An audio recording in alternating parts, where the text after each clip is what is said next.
Hello and welcome to episode 256 of the Clean Energy Show. I'm Brian Stockton. I'm James Whittingham. This week, the downside of letting Chinese EVs into your home market, and it has nothing to do with panda bears crawling out of the trunk and eating your children. Oh, they're vicious, those panda bears. USB-C charging comes to electric bikes. This is a great universal standard that can last... Oh, wait, I'm being told USB-C is now obsolete. We're moving on to USB-D.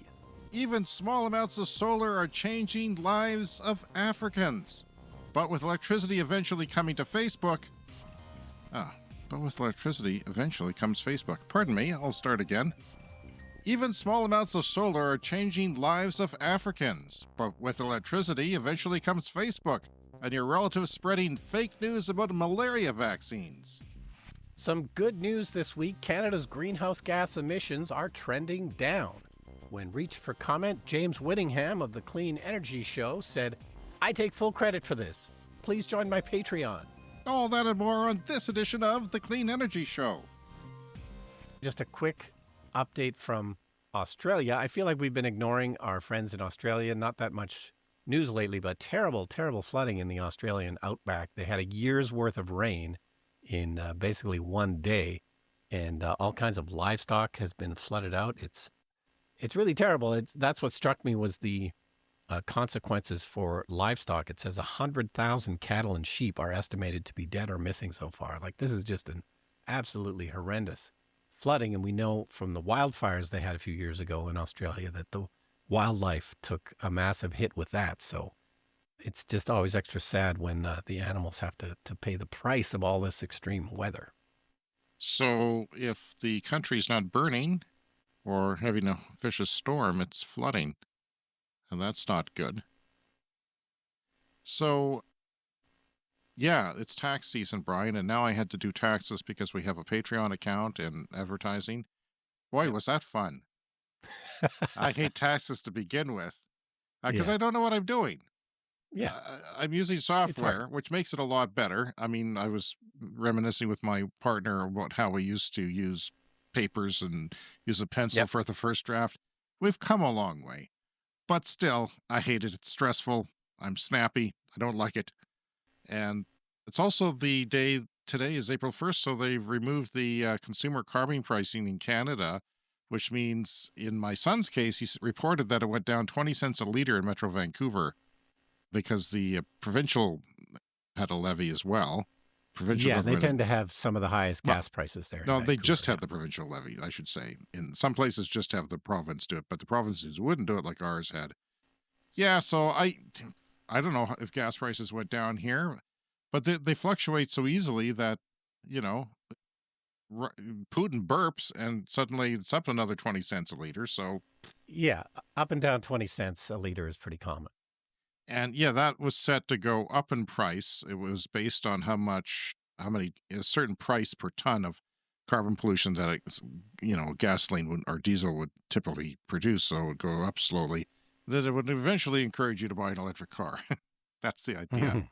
So there's actually a new Nissan LEAF electric car. That's my car. My first EV was my,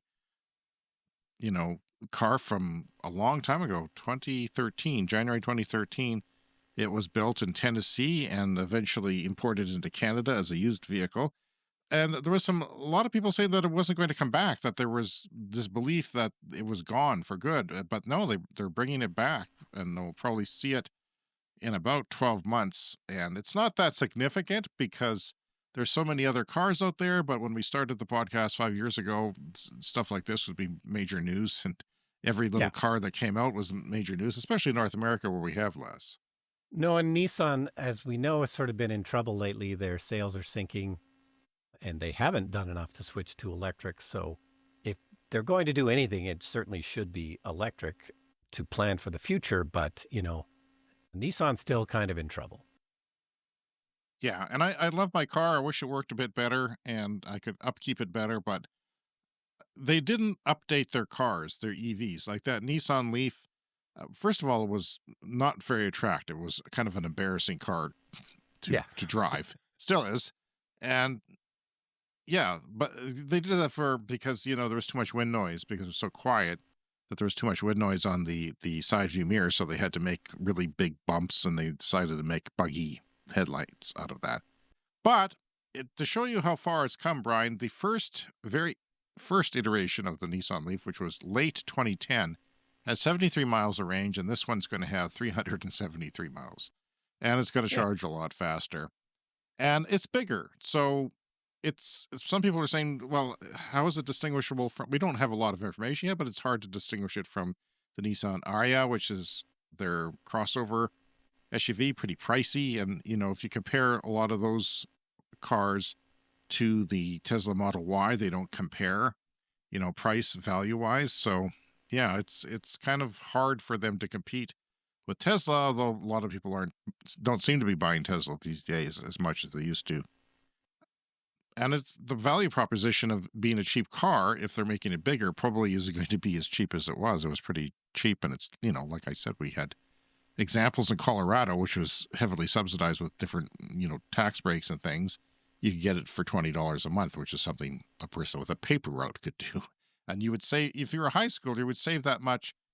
You could buy a 25-year-old Honda Civic beater, and you would save that much just in gas. And you could have a brand new car with all the bells and whistles and, a sweet stereo and everything else. But yeah, and I have more information on the BYD 5-minute charging we talked about last week. Because BYD hasn't really announced this in English yet, people are trying to interpret it, and different Yep. people who are bilingual are trying to help YouTubers interpret it. The thing is, it's capable of charging with 2 cables, which is something we didn't mention. So it has 2 Yeah. ports. This is something we kind of expected might happen with semi-trailers, just to charge them faster, to break down the battery into 2 sections. Well, it's not definite, but apparently some people are saying, based on their translation, that it doesn't need 2 cables. That's there, and in case you don't have a megawatt charger, you have 2 kind of 500 2 kilowatt regular charger. ones. You can still get that megawatt charging, Okay. which is interesting and something that hasn't been done before, and would certainly seem to add expense to the car. Well, if you had 2 megawatt chargers, you plug the first one in and the car would be half charged by the time you plug the second one in. Yes, it would. And if that wasn't enough, a week has gone by, and there's been two announcements from competition, Zeekr and Huawei. Zeekr has a 1.2 megawatt charger coming out. This is chargers, not the cars that take the charge. Yeah. And a 1.5 megawatt charger from Huawei, which I don't know what their grid situation is there, but if you had a row of 30 people charging at 1.5 megawatts, there's not many grid connections in the greater world Yeah. that would be able to handle that. You would have to build a nuclear plant beside it or Yeah. something. Or a lot of backup batteries. Yeah, it's a lot of backup batteries, which is, of course, becoming more doable. And we're going to have a big story on that later in the show. So, but the thing is, these chargers, these BYD ones we talked about last week, they're going live next week. Yeah. They're not wasting any time. Yeah. They're All already these deploying announcements them. from China about battery tech and charging tech, yeah, it's all happening quicker than we can report on it. If it happens in a year in North America, that's considered fast. And yeah, that's, just lots of hitches. Yeah, so I wanted to talk about a little something else, because we have this tariff war between the Canada and the United States, which is threatening the Canadian economy and threatening our auto industry, which is big. We talked about how a lot of the auto industries in the world, when they're big, they have like 6% of the GDP of a country. Well, all of our companies are mostly American automakers, right? And they use our parts. And if you take that away, if you make the parts have to be made in the States, well, it's going to really screw over our economy. And then there's something that I've crossed my mind, and other people too. Well, if that happens, why don't we let Chinese EVs in? This is something I see on social media a lot from people even smarter than me. And I'm pretty smart, Brian. You know that. But there are people smarter than me that were saying this, and April Fools, I'm not that smart. The problem with letting EVs into Canada was a post from one of the 2 Michaels that was captive in China. Okay, this is from Michael Korvig on Twitter. He's one of the two Michaels who were detained in China for a long time. I don't remember how long. It was a couple years or something. The United States had an arrest warrant for the CEO of Huawei, and then she visited Canada, and we arrested her because we have an agreement with the States to Yeah. arrest people, and then they punished Canada as if we could, just do something about, breaking our legal commitment, and we couldn't. So China is testing whether the prospect of big EV investment would sway Canada's trade policies, because the ambassador to Canada, I guess, has been going around. The country's ambassador, Wang Di, has done a blitz of interviews over the past week, including one with the Globe and Mail, or national newspaper, suggesting that EV giant BYD carefully thought about coming to Canada. So he's kind of dangling a little incentive there that maybe we could do something to bring that here. But its investment plan was met with huge difficulties, restrictions, and obstructions, said the ambassador, implying that they should have kind of free rein to come in here, prompting the company to successfully invest elsewhere. But a closed door can always reopen, he writes. Wang spoke of the benefits of a future investment by BYD in Canada, saying EVs are an area where the two countries could cooperate. And yeah, this is the tweet thread now from Michael Korvig. The kind of relationship China wants is inherently abusive.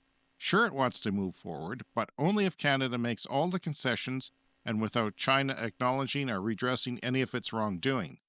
Even looking purely at economics, it comes down to what kind of economy Canada wants to have. China's proposals on trade and investment risk, reducing Canada to a vassal role of commodity and natural resource exporter, while Beijing dominates global tech and manufacturing and swamps the Canadian market with cheap imports. Canada would lose manufacturing jobs and the capacity to maintain a defense industrial base. This is important. Auto manufacturing is important because a lot of defense manufacturing comes out of the auto manufacturing business. So while China engages in one of the largest military buildups in history, this is all happening. Could all happen while China does that, and then, we become very weak. We don't have a lot of options. We let our tech industry get reduced, and they have a military advantage. So that's not a path for Canada to remain a G7 country. The notion that China offers sincere solutions to disputes with the Trump administration, is magical thinking. All of the things that Canada sells to the U.S., what can it realistically persuade China to buy more of instead? There's really not enough to make a real difference. Canadians need to understand that the CCP's agenda is fundamentally hostile to the interests of open societies. It seeks to create a sphere of influence in the Asia-Pacific region, dominate the international order, and reshape it according to its own authoritarian vision. It wants to make Canada dependent and so vulnerable to coercive pressure and leverage while ensuring its own invulnerability to external pressure. To deal with that complex challenge, Canada's next government should define and keep refining a China strategy that balances values and interests and national security imperatives with economic benefits. Key elements include investment screening, restrictions on high-tech transfers, countering Chinese espionage, cyber attacks, political interference, and repression of ethnic minorities in Canada, and incentives for Canadian businesses to diversify to other markets and reduce dependence on China. And there was a discussion about this on CBC Radio, and I'll have a link there in your show notes. It was The Current that was on. I thought it was interesting. It's easy for me to say, who's a person like you who wants the energy transition to happen as fast as possible and get oil off the market, but there is challenges with China, obviously, and their goals don't meet our goals. Yeah, and they're looking for an opening because our trade relations with the U.S. are now changing and in flux, and they're looking for opportunities to maybe shift that into their direction. And Canada is definitely looking for other trade opportunities since we don't want to be at war with our trading partners. But yeah, this stuff is incredibly complex, and you don't want to become reliant on China for anything. All right, so moving along, this is from Electrek. USB-C charging comes to electric bikes. Now, I have to admit, this is something I never thought about, but now that this story is here, it makes perfect sense. in my world of electronic devices, everything is kind of moving to USB-C. And we know that, even the iPhone moved to USB-C charging, and that was partly due to pressure from the European Union because they want to have one standard for everything, so you don't have to have 50 different chargers with 50 different connectors. But yeah, I hadn't really thought about this for electric bikes, but it makes sense. Had you thought about this before? No, because I thought it was too small of a current for an electric bike battery. Yeah, well, you can plug in a 140 watt laptop charger. So that would appear to be enough to charge an electric bicycle. Is that USB-C? 140 watts goes through USB-C? Yes. Yeah. So that's what I like, the sort of biggest laptop connectors can do. So some laptops are charged by USB-C. I didn't know that. Mine is not. Oh, yeah. I've got a big brick on my gaming Yeah. laptop that I use to edit videos for the show because it has to have a clean, sine wave or whatever for the power source. Right. Yeah, my MacBook Pro, like it charges with MagSafe, which is Apple's magnetic connector, which is sort of proprietary, but then it's got 4 USB-C ports and you can actually charge it from any of those ports, which is super cool. I wonder if you can charge mine and I just don't know it. Yeah, it's possible, yeah. USB-C ports tend to be quite versatile that way, and including, so this bicycle we're talking about here, it's from Ampler Bikes, which is in Estonia, and you can then charge your phone with your bicycle because USB-C has that versatility, right? So if your bike's got a full charge, but your phone doesn't, you can use the USB-C to go into your phone and charge your phone. So yeah, it just surprised me that I hadn't been thinking about this before, but absolutely all e-bikes should eventually move to this USB-C because, and you look at stuff like in the film industry, digital cameras and digital recorders and audio recorders and everything, you can now travel around with pretty much just USB-C charging for all of your devices. And a lot of filmmakers now have those sort of big power bricks.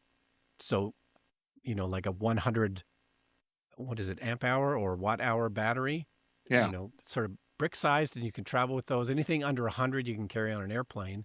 And so you can now power your bike with one of those. Like if you're already carrying around bricks to charge your other devices, to run your other devices, and your bike is running out of power, you can run it off any one of these USB bricks. So last time we got family cell phones, we got them at Costco. That's the only way we could, make it work. Like they had this deal on every once in a while. And they said, well, here's your phones. And we have this deal. We're clearing out these bricks for $6 from 100. Yeah. I said, I don't know what you're doing. Get away from me. Like, why are you squishing something on me? And then finally he said, fine, we'll take 2. And I regret not getting more because they're really handy.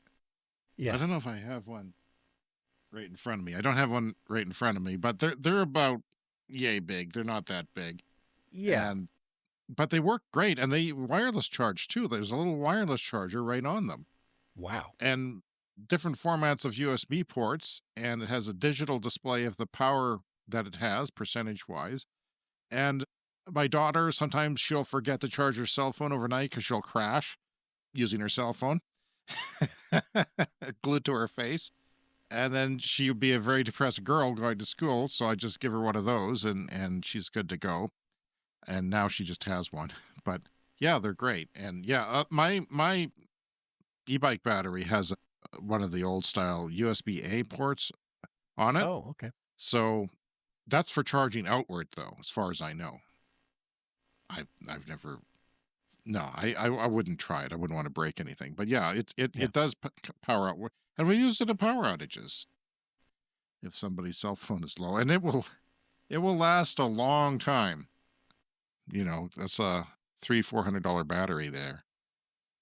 Yeah, but they come in all different sizes, which is amazing. So yeah, like very small USB batteries, and then these sort of brick-sized ones, and if you're in the film industry, even larger, so you can power all of your cameras for hours and hours. And my battery's 5 years old now, but the energy density would have improved, so you would get more power in that package and weight than you probably did 5 years ago, which is handy if you're riding a bike. Yeah, so I don't know why it took a company from Estonia to be the first to do this, but they're called Ampler Bikes, and they've got a couple of models coming out. The first one is 3,000 euros, so these aren't cheap.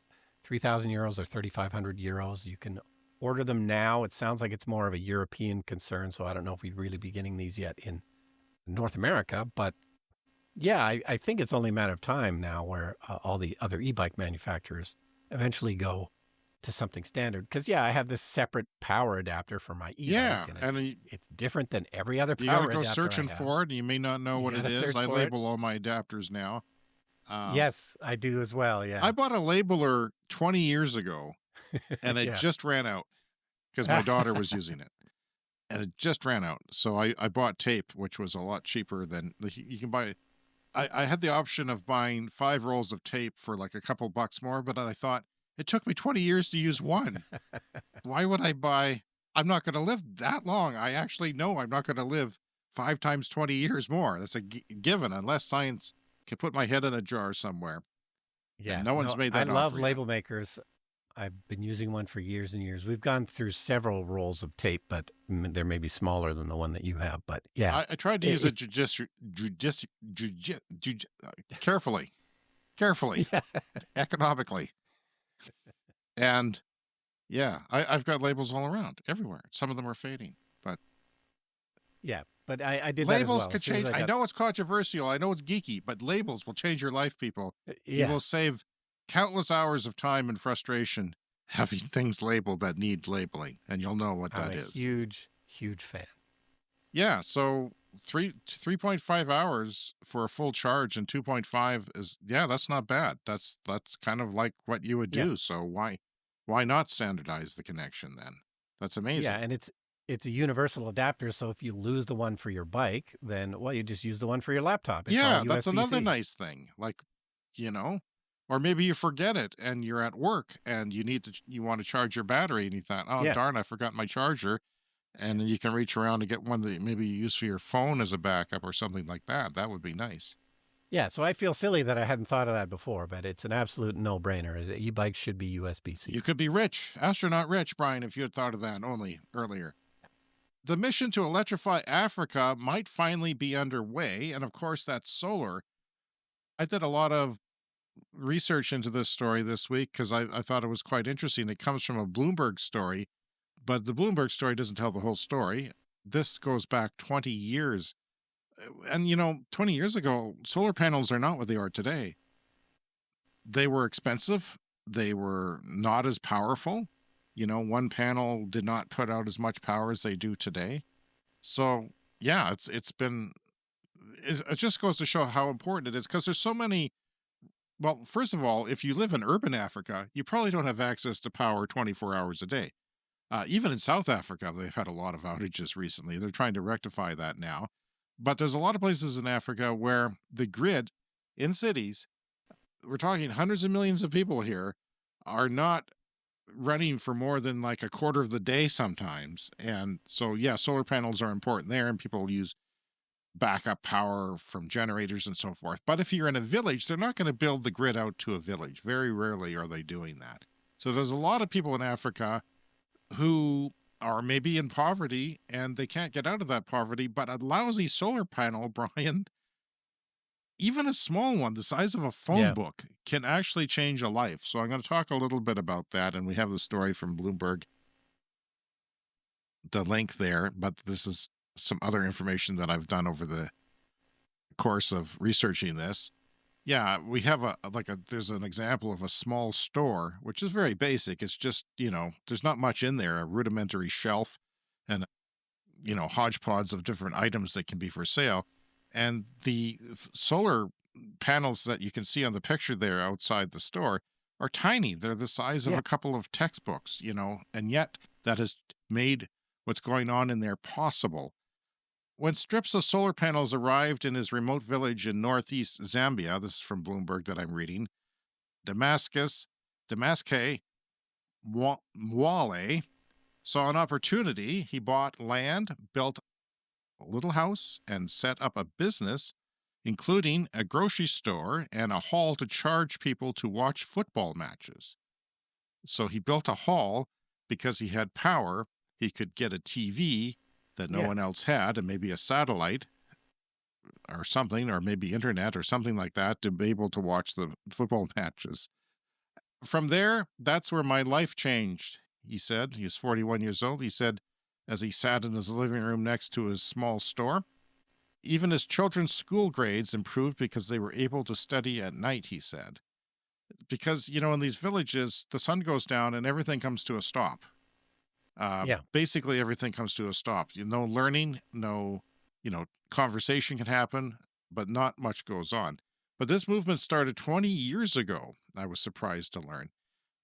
But it was slow because of the economics of it, and now it's moving a lot faster. Back then, they had to carry around a solar panel and educate people what it was, what Well, electricity yeah. was.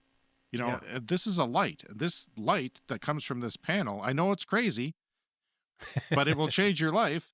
And so they had to educate people, then they had to train people. And yeah, they were using this school had one fluorescent light tube outside of it 20 years ago. This is an old YouTube video I found. And children, they spent their evening there because they didn't want to go home and sit in the dark. So they all sat Yeah. around with their study papers. Maybe for the video, they were very well behaved, but, it was a social occasion to go to where the light was because it was pitch black everywhere else. And that school, Brian, had the highest test scores in the region because they had light, because Yeah. of one little solar panel and one little light. And we take that for granted in the first world where we live. An entrepreneur bought a solar kit and opened a barber shop and phone charging business. Because he was able to get a loan, they would charge him 25% up front, 25% every quarter of a year until he paid it off.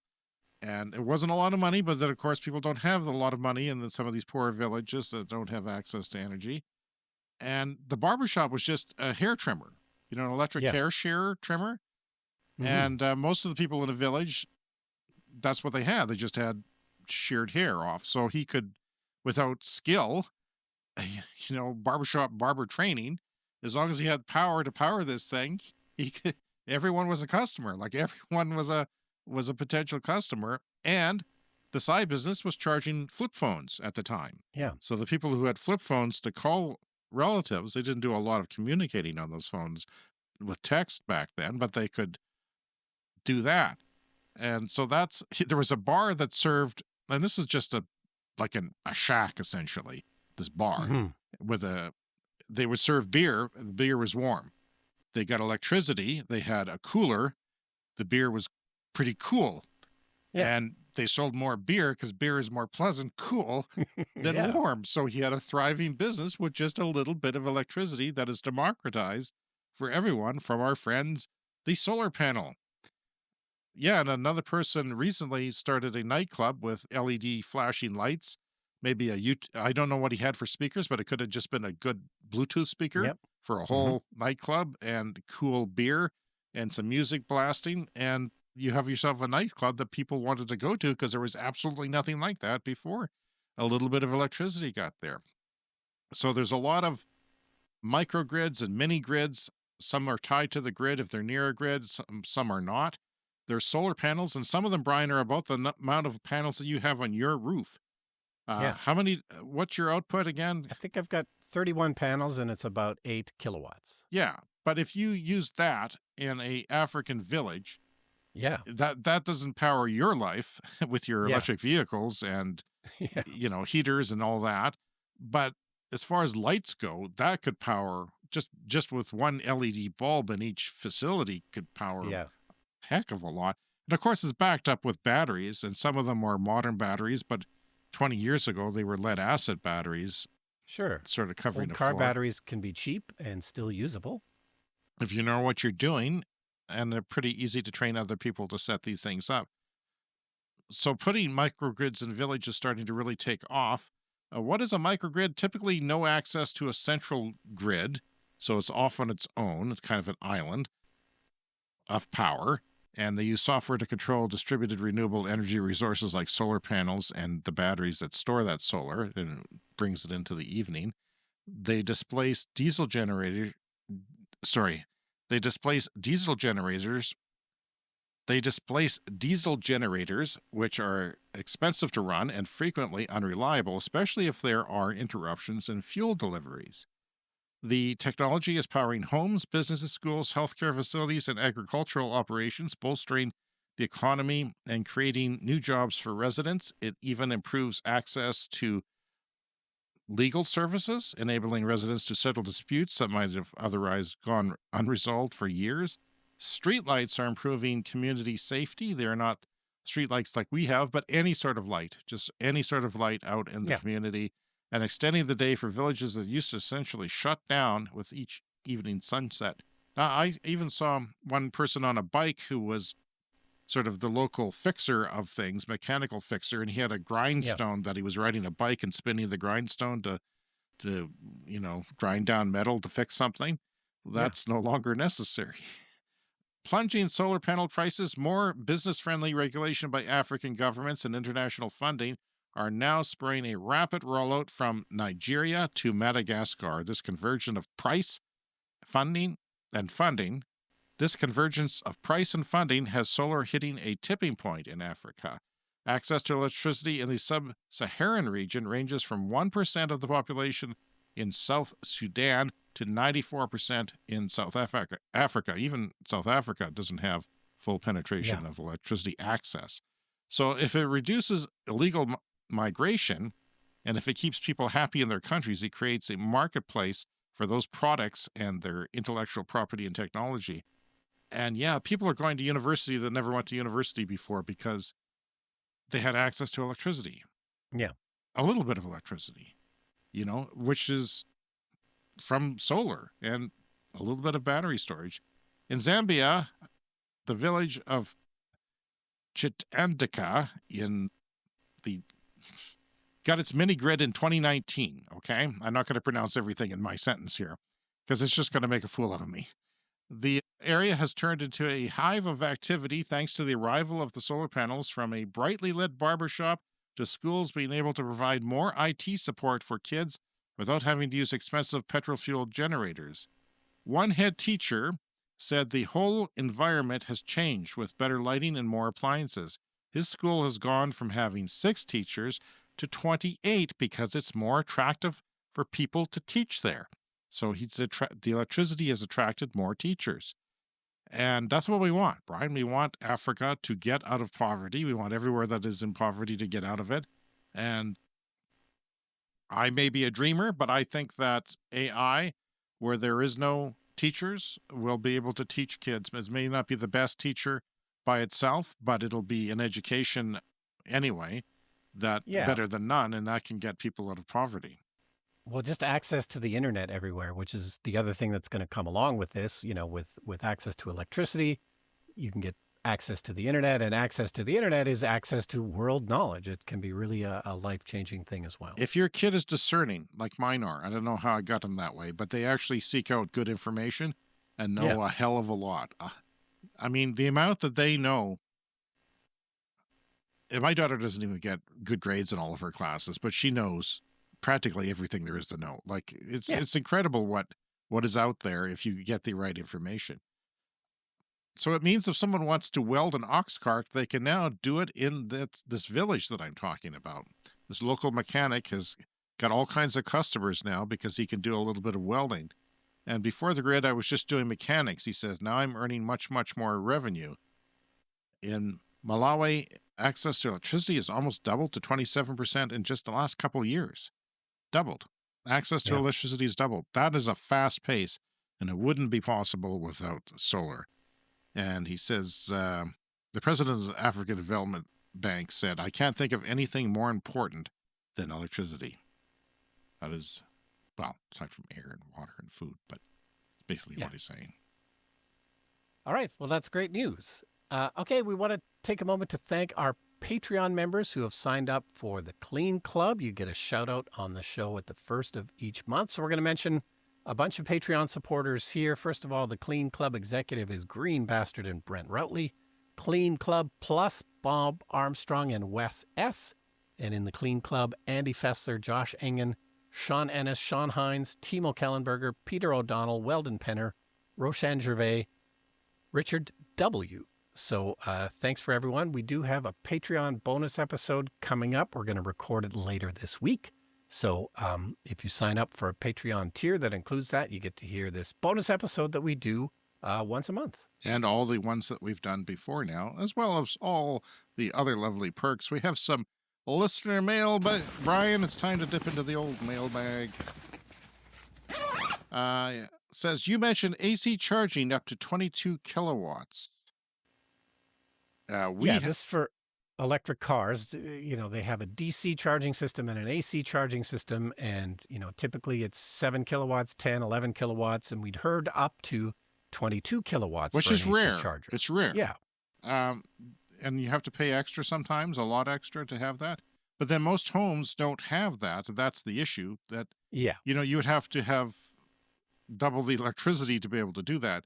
Like I've got a 7 kilowatt charger, which is like 32 amps or something like that on a 40 amp circuit.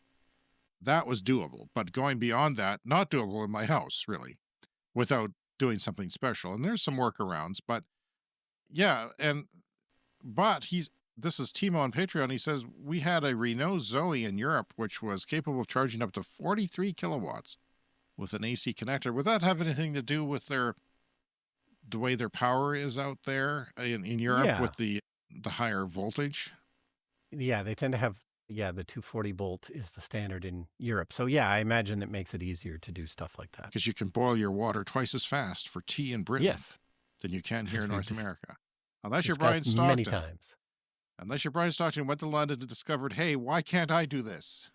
Yes. He paid an electrician. I have a 240 watt kettle in my house that I bought from the UK and then switched it to a North American 240 plug and have a North American 240 plug in my kitchen. Do you still appreciate that when you're boiling water, or have you forgotten? It's the best. No, it's every single day. It's amazing. Because you still remember the old days, the hard old days? Yeah, because every once in a while, like if you're in a hotel or something, you have to charge with a stand, and it's just insane to me how long it takes. It's ridiculous.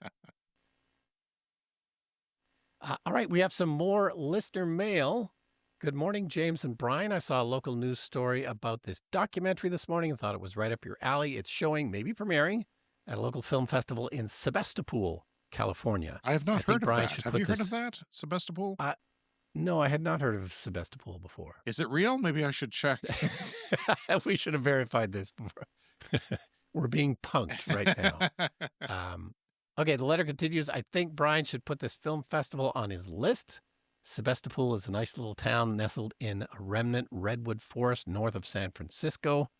Have a great day and keep up the great work. I really enjoy your podcast. That's Eric from the Bay Area. James, is Sebastopol, California a real place? I've got one with foreign language writing here, which looks like Czechoslovakia or somewhere.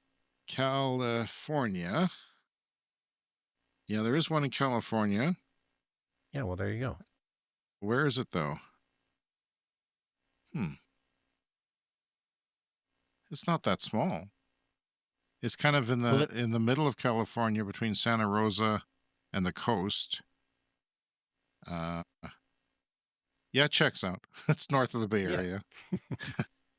Well, it sounds lovely. And I do like visiting kind of smaller towns like that. And they're great for things like film festivals. It's usually a nice kind of community atmosphere. Anyway, the movie that they're talking about in the article is called The White House Effect, and it's a documentary that's showing at this festival, and it's about the George H.W. Bush presidency from 88 to 92 when they were first starting to talk about dealing with climate change. And so the documentary it sounds like it's about how all that went south, that they were planning to do something about climate change back in the George H.W. Bush White House, but many competing interests.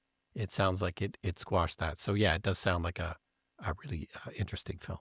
And that's from Eric in the Bay Area, so he should know. We've heard from Eric plenty of times, and he'd be familiar with the Bay Area, and he probably wouldn't pull one over on us unless he knew we were going to read this on April 1st, which we are. I'm staying away from the internet today. Everything's a joke, and I like jokes, but I don't like being the victim of the joke. No, April Fool's Day jokes are the dumbest thing ever. Please don't do them. Contact us. We'd love to hear from our listeners. Please contact us by email. Our email address is cleanenergyshow, all in one word, @gmail.com. And we'd love to hear from you on voicemail, too. And we can hear your voice at speakpipe.com. patreon.com/clean energy show, all one word as well. And of course, you can join the conversation on our Patreon page and get access to additional content. And that's where all of our social media posts go there for free if you want to see us all in one place without controversy. It's all there. All right, we have a really good news story here. I always kind of wonder how these things are actually progressing because we know everyone's trying to cut their greenhouse gas emissions and countries around the world have made all kinds of pledges. So this story from the Globe and Mail this week, Canada's greenhouse gas emissions are down as of 2023. So these are the most recent numbers that they have. A national tally of Canada's climate progress indicates that greenhouse gas emissions fell slightly in 2023 and are now about 8% lower than they were in 2005, which is not so bad. I mean, it's not where we need to be. And now that we've reduced the carbon pricing on consumer goods, and all goods in our province are most backwards place on earth, province of Saskatchewan. Shout out to our premier. Yeah, and my kid's going to drive more now. Yeah. He's an environmentalist, but he's going to drive more because driving is his favorite thing. And so he's got to go explore more, and he's happy about it, but I don't know. Yeah, and of course, we have an election here coming up in Canada about a month from now. We do have a new prime minister who was appointed after Justin Trudeau stepped down, but he's now going to have to face an election, and that's in about a month's time, and climate is certainly one of the topics. Yeah. I don't know. People don't seem to care about climate anymore, Yeah. It's a backburn. Actually, there's one issue in Canada, and that's Mr. Orange Man south of the border. So that is the dominant single ballot box issue for everyone here. But Brian, had this come out earlier, they might have been able to defend the carbon pricing, but it was such it was a single issue that the opposition Conservative Party was running on was axe the tax. It's killing us all. It's raising the price of groceries by 3 cents. And, we can't have that in inflationary times. And it doesn't work. That was their argument too. And now we have evidence that was part of the system. It's not everything, but it was working. So 2023 was a bounce back year from the pandemic. You can't say it was, a lot of things really took off in 2023.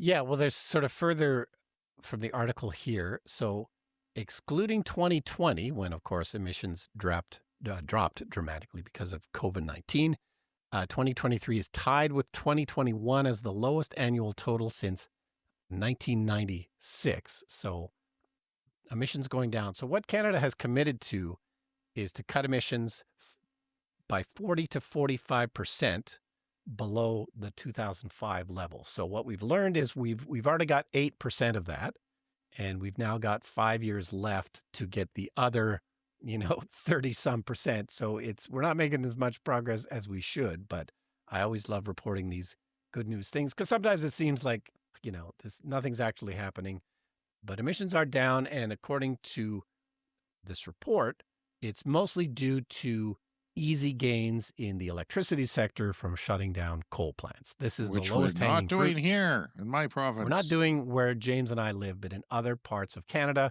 we've shut down a lot of coal plants since 2005.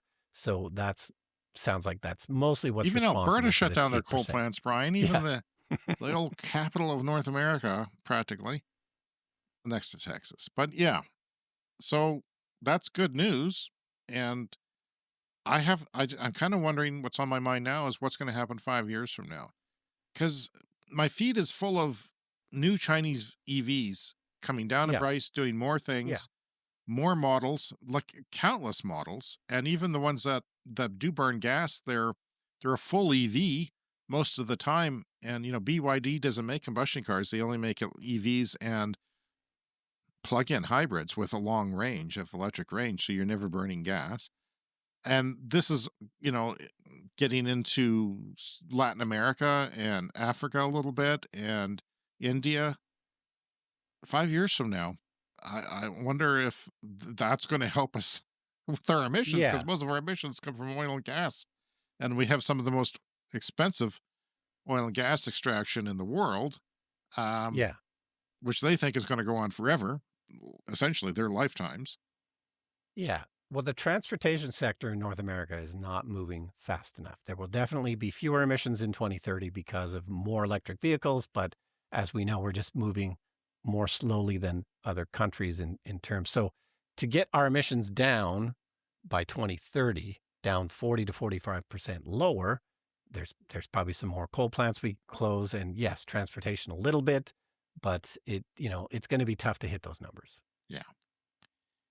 Well, that's encouraging, but I'd like to see oil and gas go away in case you didn't know. It's time for the lightning round. The Lightning Round is a fast-paced look at the latest headlines in climate, clean energy and transportation. Hydro-Quebec's main transmission line into New England, known as the Phase 2 line, stopped exporting any meaningful amount of power 2 days after President Donald J. Trump announced tariffs on Canada imports went into effect, the first wave of tariffs. Yeah, so we have a ton of hydro in Quebec because that's what they built. There was lots of it available, easy to build, 30 years ago or whatever, whenever they did most of the construction. And so they were exporting to the States. I haven't heard that they'd stopped this, and that's not really showing up on the news. But they say it was just because of markets. Pricing markets, yeah. Yeah, like the price for power in New England is apparently low right now. So that's what Hydro-Quebec is saying. It's not for any political reasons, but having stopped it for a month is kind of a big deal. That doesn't normally happen. And as we get into the summer air conditioning season, presumably they'll start exporting again, but I guess we'll have to wait and see. Yeah, I'm assuming renewables were causing those prices, those wholesale prices to go down. Yeah. Booming electric vehicle sales in China mean that gasoline consumption probably peaked in 2023, according to Chinese oil giant Sinopec. Sales of the fuel averaged 13.2 million tons a month last year. That is down from 9% from the year before. So, yeah, a lot of it has to do with the housing market crash and things like that. Yeah. But it's also rapid electrification of transportation. Pakistan and Saudi Arabia have jumped up the rankings to become some of the largest markets for Chinese solar panel exports in 2024. That's from Carbon Brief. Saudi Arabia? Yeah. What are they up to, Brian? What are they up to? Those dogs, what are they doing? They're exporting so much oil and making, they're a good place for solar, close to the equator, lots of sunshine, lots of heat. Uruguay EV sales report, guess what? 300% growth year over year. Record February brings the battery electric vehicle market share over 15% in Uruguay. And those are probably largely Chinese-made EVs. It's time for a CES Fast Fact. Chinese commuters spend an average of 1.6 hours stuck in traffic. 1.6 hours a day, Brian, stuck in traffic. Or if you watch YouTube, days. Literally days. There's been traffic jams. So that's interesting because this is why their car makers are making the back seats so luxurious, because you're stuck in a car for a long period of time. If you're, if you're have other people from your work going with you to work and it's full of people and you're stuck for 1.6 hours, this is why they're making so much entertainment options and nice places to be, because they're stuck there for so long. That's according to one China auto analyst. Over the past decade, insurable losses in Alberta, the province next to us in Canada with all the oil and mountains and forests that have been burning, those insurable losses have surged by almost 500%, 495% in the past decade. But keep mining that oil, Alberta. You're doing a great job. Waymo in San Fran, from a Twitter user named Colin Helbut. He said that when he got out of the car, he left a small brown paper bag in the Waymo. This is a driverless taxi in the back seat with his dog's important medicine in it. And the car detected the object automatically and immediately used the external speakers to notify the driver, who was running and across the street by this point, that he had left something in the car. Yeah. So that's a little taste of our robot overlord world if we get into robotaxis one day. Hyundai's Georgia, United States EV plant is officially open and ready to launch the three-row Ioniq 9, and hopefully they don't break down for new users. A new JFK Terminal 1 is going to deploy electric ground handling fleet. That's all the vehicles that run around on the runway. Well, you're not going to have to breathe gas and diesel fumes if you're a worker there at the airport anymore. Chinese eVTOL operator, those are basically drones that carry people, Brian, electric drones that Yeah. carry people. They've nabbed approval for paid commercial flight operations. So we've talked about this since the early days. It's officially started. Yeah, that's really interesting. Customers can now purchase a flight ticket to take a low altitude tour around two popular regions of China. I'll wait a few years. Yeah. I'll wait a few years. I don't know about you. And my question is, do they have parachutes? They're probably safer than a helicopter. I mean, Probably. they say that, some of these things, two of the propellers, there's like 5 propellers. If 2 go down, you're still good. Yeah. And I don't know. I'm still going to wait. Not that I don't trust them. I just don't want to be, a guinea pig. Hyundai Ioniq 5 is single-handedly rewriting the rules on EV longevity by driving over 360,000 miles. This is one Hyundai. What do they call them in the States? Hyundai? Yeah, Hyundai. Hyundai, some people call them. Pronounce it. Or 579,000 kilometers on its original battery. And get this. This is something I envy. The battery still had 87% battery health, which is insane. Yeah, that's great. That's an old battery. And he was fast charging it, nothing but fast charging. So they say that fast charging is hard on your battery. Not always the case, though. Yeah, we've had stories about this in the past with studies comparing slower charging to faster charging. And yeah, there isn't necessarily a definitive truth to that fast charging is worse for your battery. There's lots of different, battery chemistries out there. But the Hyundai Ioniq 5 is capable of charging, 350 or close to 350? It's pretty high. It's pretty high. It's an 800-volt architecture. The car is still running fine, by the way. This next one is from businessgreen.com. While we keep waiting for the Tesla Semi to do something significant, Volvo Trucks debuts a new model that can travel 600 kilometers on a charge and carry 44 tons, and it charges up in only 40 minutes. This will take some time to play out, Brian, but the internal combustion engine is done. And Great. Finally this week, the Chinese battery company Cornex. We haven't talked about them before on the show, but they make grid-powered batteries. Those look like, containers on the back of a semi-truck, except shorter. In fact, they're only about 20 feet long, and a semi could hold about 2.5 of them if you put them next to each other.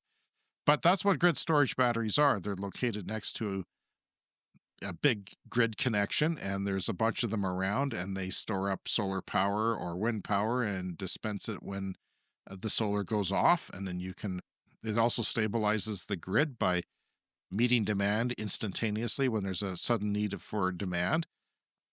Well, they've increased their latest battery capacity by 50%. So the same storage container, 20 feet long, holds 50% more power. Just like that's us. We talk about incremental increases in batteries, and that's going to save the world. Well, holy crap, 50% more in the next iteration. And it's going to be mass produced by June 30th, 3 months from now. This is not, China does things way differently than we do, and it's kind of overwhelming sometimes how they do it. They've improved the individual battery cells because these things are made up of smaller battery cells, lithium ion usually, but sometimes different.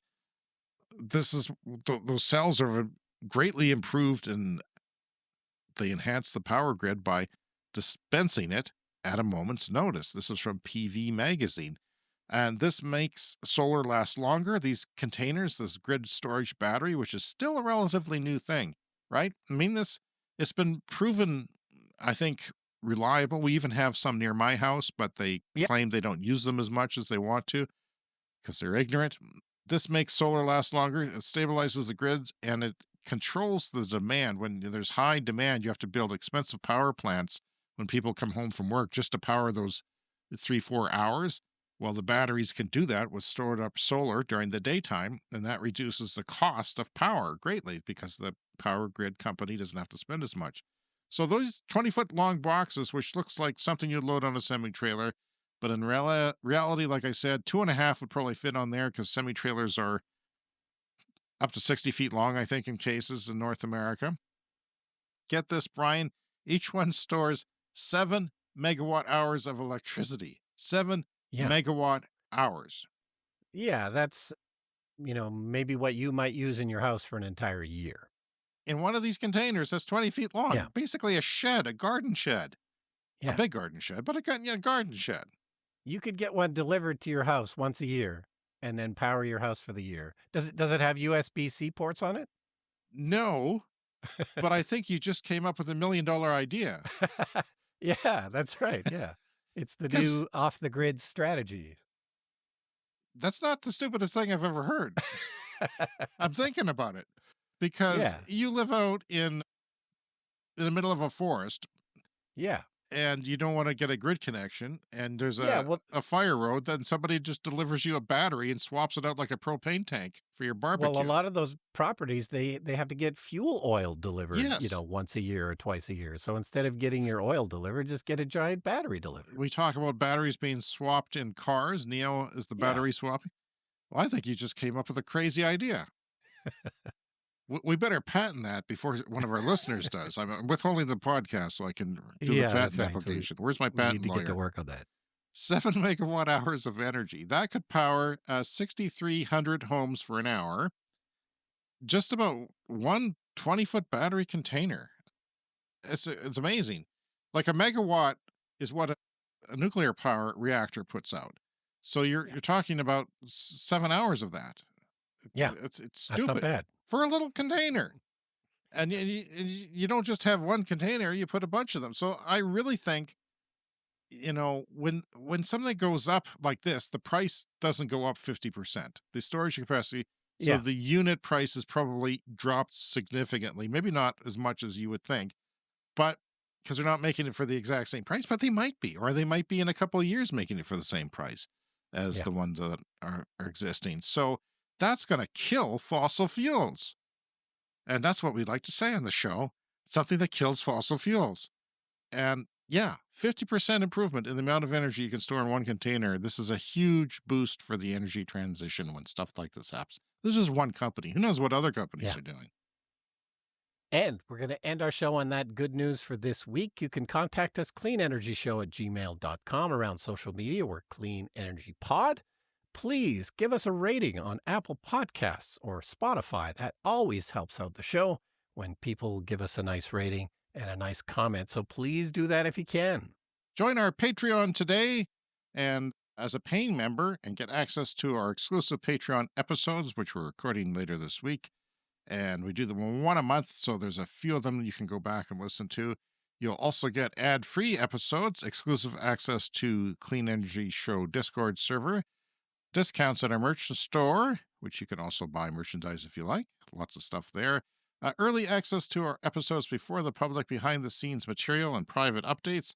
Thank you. Shoutouts on our podcast, which you just heard earlier, and video credits on our video podcast. Thank you all for supporting our work, whether you pay or not. If you're on Patreon and follow us, it helps us a lot, and we'll see you there soon. And see you here on our audio podcast in 7 days. See you next week.